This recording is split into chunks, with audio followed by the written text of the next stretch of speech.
It's kind of amazing that when it showed up that it didn't really need anything. It is a beautiful, beautiful example with just over 60,000 miles. It is nice to see this one in such nice shape when their power really starts to come alive. While I admit that I have a problem, I'm not stopping it.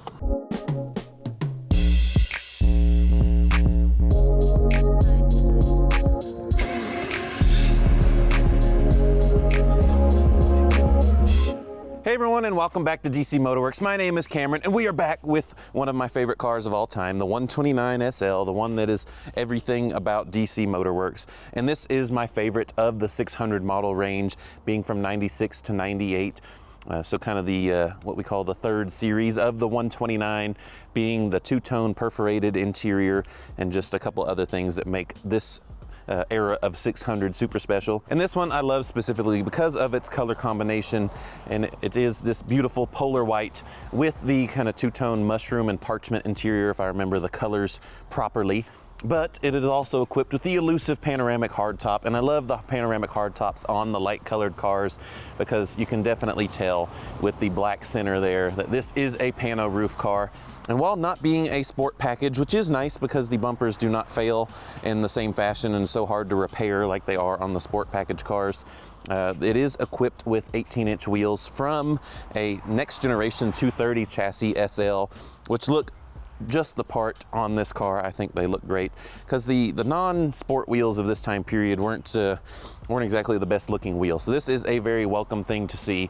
And there you see the beautiful, it's more of a curve than a hard edge on the regular hard top. So you can immediately tell with this bigger quarter window that it is a pano roof. All right, so big question is, how does the roof work? Always the first question on one of these. And we're gonna pop off the heavy pano roof, just key on and pull back. And we get into that position there. And don't forget to pull your rear defroster wire, which we've already done. And pull out the key because it makes all kinds of beepy noises. And you get your helper there. Today I got Andy. And lift off this. It is definitely a two-man job, two-person job on a pano roof because they're kind of heavy. So there is your pano roof, and with all the SLs we sell, we do provide a new hardtop stand with it or a used one, whichever we have at the time. There you get the open roof experience. And go ahead and cycle the top here. Oops, already tucked away the key. And same thing, key on or engine running for the soft top, and push forward.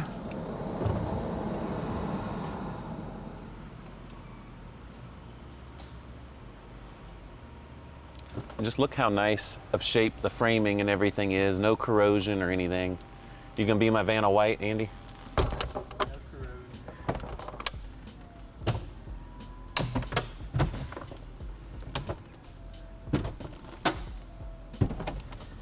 In there, the soft top is in the up position. Windows are still nice and clear. This is an original soft top, so we elected to keep it that way. The outer window on that side just has one little split starting there.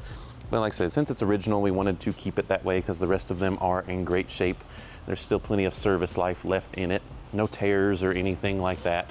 And it's only original once, like they say. So with the 60-odd thousand miles on this one, it is in really nice shape. And if you're like me, the only way I use my SL with my pano roof is either top down or I put the hard top on. Again, we just jump back in, pull back.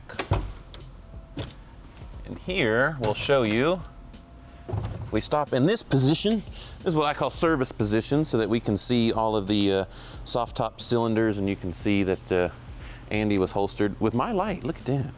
Sure. Yep, and you can see, if I don't get blinded, this is how we check all of the roof cylinders, and you can see the tooling marks on the main cylinder there. You can see there's no leaks. Those will start to puddle at the top, or they'll puddle from this one here. And you can also see the two in the rear, which have tooling marks as well. You can see the hole drilled in the side of it to access the clip there, and no leaks. And you can do the same on the other side and verify no leaks. And the front ones are pretty obvious when they leak or don't leak, because they will pour on your pants and all over your interior, and it's no fun. And you'll get the big puddles underneath the car from the main rams there, and you'll get puddles from those in the rear as well. So these appear to have been done, and no leaks and everything, so all is good.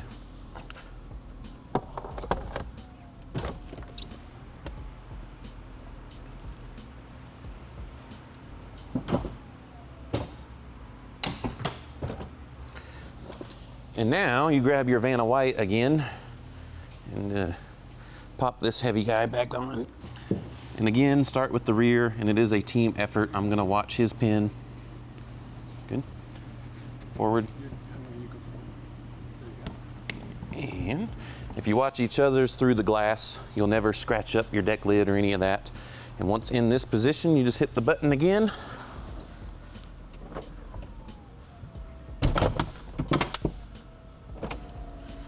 And hardtop is installed. And then don't forget to plug back in your defroster wire in the back corner here. Around the side and everything, it is a beautiful, beautiful example with just over 60,000 miles. Not a ding to see or anything. We had our PDR guy go through this one and make sure there was not even the smallest ding on this one. Everything is in tip-top shape. Here in the trunk, we got all kinds of goodies with this one. We got a car cover, and we also got this sweet hardtop stand. So lots of goodies came with this car. And there's the CD changer in the back. And it does also have its windscreen, which is currently installed in its stowage position there in the trunk.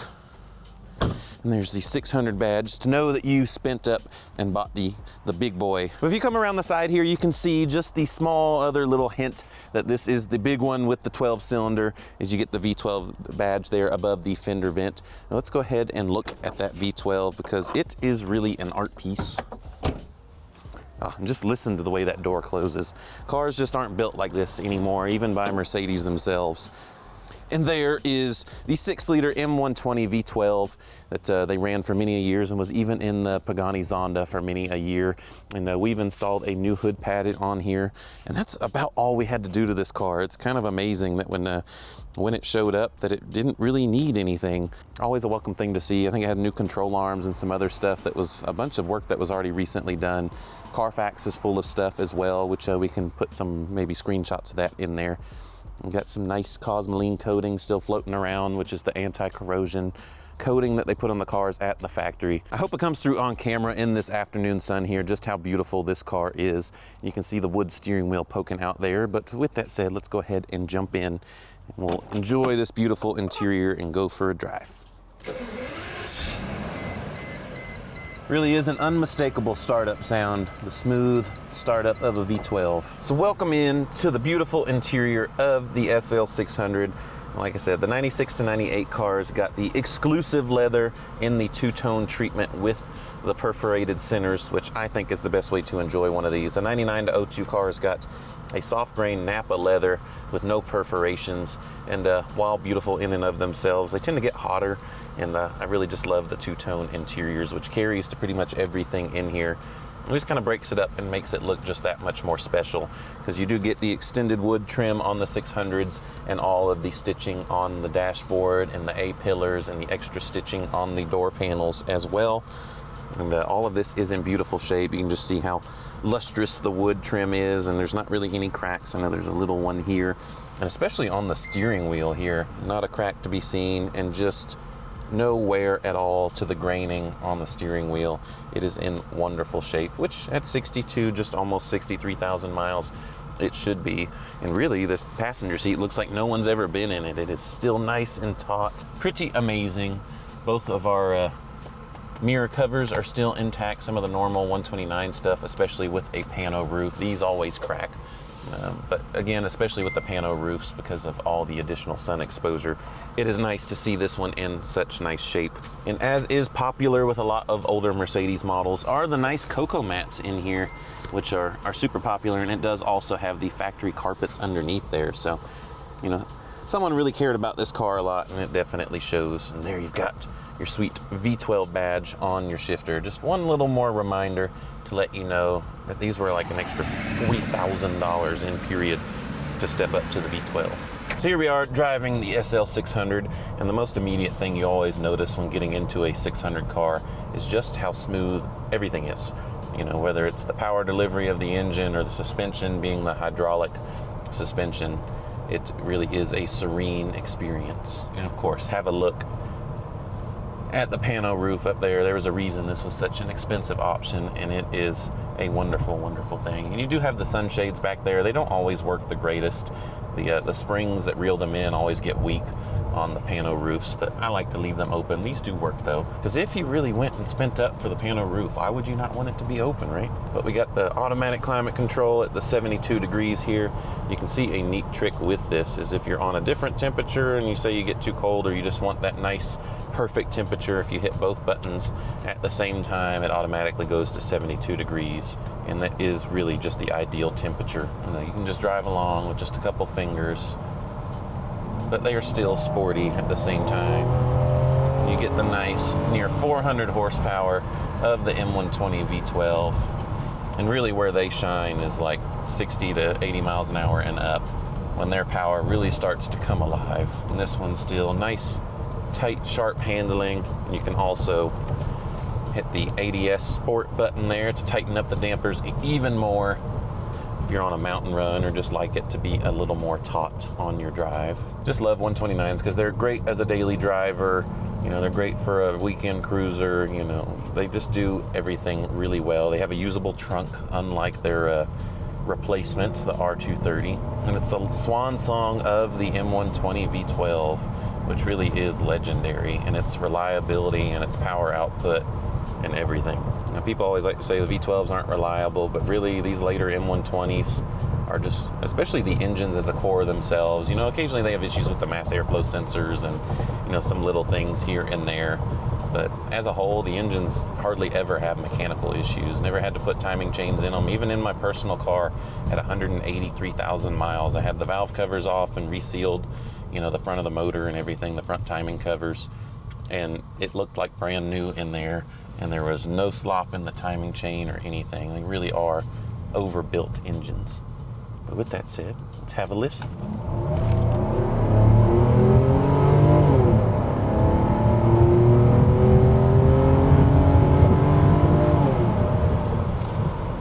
And these do have variable valve timing, so you can kind of feel when the cam timing changes at different points in the RPM range, and really adds a lot of character to this engine as well. And as hopefully it comes through on camera how relentless this engine is, that no matter where you are in the power band, that it has all the power ready to go.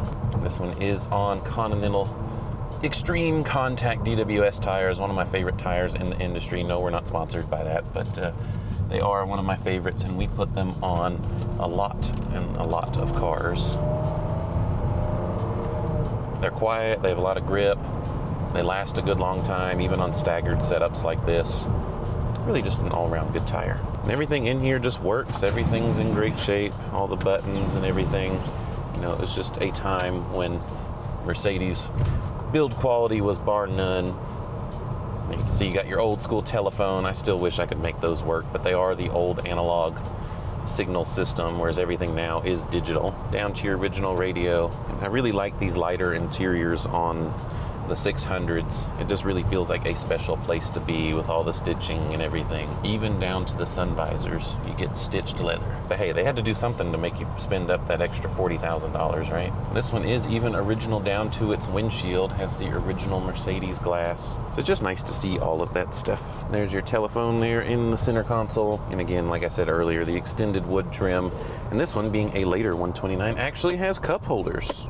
And they're actually pretty decent, especially if you use the forward one, because it's a little deeper than the rearward one. You have the ultra smooth shifting 722.6 5-speed with overdrive, unlike the earlier cars, so you can actually still get respectable fuel economy, especially for a V12, around on the freeway especially. Around town, still not so great, 14, 15 miles to the gallon isn't unheard of. But you can get, 20, 21, maybe 22 if you really stretch it on the freeway in these, which for a 12-cylinder is pretty impressive. Check out this turning radius. You can see there my row of other 129s I've got. I do have a bit of a problem, I know, I admit it. They say the first step to recovery is admission, but while I admit that I have a problem, I'm not stopping it. So there it is.